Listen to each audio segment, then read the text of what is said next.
జగిత్యాల రాయికల్ పట్టణ మండల కాంగ్రెస్ పార్టీ ఆధ్వర్యంలో ఓటర్ల ప్రత్యేక సమగ్ర సవరణే ఎస్ఐఆర్పై పట్టణ కోఆర్డినేటర్లు బిఎల్ఏలతో సమీక్ష సమావేశం నిర్వహించిన జగిత్యాల ఎమ్మెల్యే సంజయ్ కుమార్ ఈ సందర్భంగా మాట్లాడుతూ వార్డులో గ్రామాల్లో ప్రతి ఎస్ఐఆర్ కార్యక్రమంపై అవగాహన చేపట్టాలని బిఎల్ఓలు పంపిణీ చేసిన ఓటర్ ఏ మీన్యూమరేషన్ గణన పత్రాలలో సరైన సమాచారం పూరించే విధంగా వార్డు గ్రామ ప్రజలతో కలిసి నాయకులు చొరవ తీసుకోవాలి.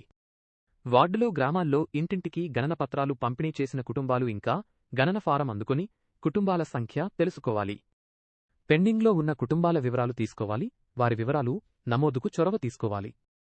అర్హులైన ప్రతి కుటుంబం సర్వేలో నమోదు అయ్యేలా చర్యలు తీసుకోవాలని పార్టీ బ్లాక్ ఫీల్డ్ సిబ్బంది పనితీరు సమీక్ష చేయాలి. తమ్ముడు రాజు ఆ రోజు నా ఇంట లేరు, వేరే నాయకులు ఉన్నారు. ఆ బుచ్చన్ ఉండే చచ్చిపోయాడు, ఇంకా ఆయన ఉన్నాడు, ఎట్టున్నాడు తెలియదు.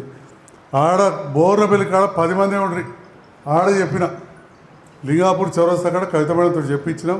టెండర్ పెట్టించారు, అవకాశం వచ్చింది. జీవన్ రెడ్డి గారు కూడా అడిగారు, కేసీఆర్ గారు కూడా జీవన్ రెడ్డి అడిగితే చెప్పిన. ఎందుకంటే జీవన్ రెడ్డి ఆ మీటింగ్లో ఉండే మరి నేను లేకపోతే వెనకకెళ్ళి ఒత్తిడి తీసుకొచ్చింది అంతా కూడా ఒదిక్కు నేను, ఒదిక్కు కవిత గారు ఆపినామా, చేసినాం కదా.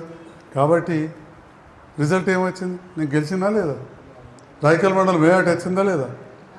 మొన్న మళ్ళీ రాయకల్ మండలం ఒక 7-8 పోతుంది అనుకున్నారు కాంగ్రెస్ నాయకులు. అప్పుడున్న వాళ్ళు కళ్ళలు కన్నారు, అల్కా అన్నారు. 600కి వచ్చింది, జస్ట్ 600కి వచ్చింది. కాబట్టి మనం కూడా ఇక్కడున్న నాయకులు బిఎల్ఏ 1 2 బిఎల్ఓనో లేదా అంగన్వాడీ టీచరో అధికారులు పోతారని అనుకోవద్దు. తమ్ముడు చెప్పాడు, మేము అక్కడ వార్డ్ ఆఫీసర్లను అందరూ ఇంక్లూడ్ చేసాం. ఇక్కడ కూడా చేద్దాం, కానీ మీరు కూడా ఇంటింటికి పోతే తప్పకుండా అది రేపటి నాడు మీకు కూడా లాభం అవుతుంది. లేదా నీ మిత్రుడికి వెళ్తాడు ఊర్లే, ఆటంగా మీరు అందరూ అనుకుంటే నేను వెళ్తాను. మేము వెళ్తే 110 వస్తాయి. మళ్ళీ ముఖ్యమంత్రి రేవంత్ రెడ్డి గారు అవుతారు, మళ్ళీ కాంగ్రెస్ ప్రభుత్వం అవుతుంది.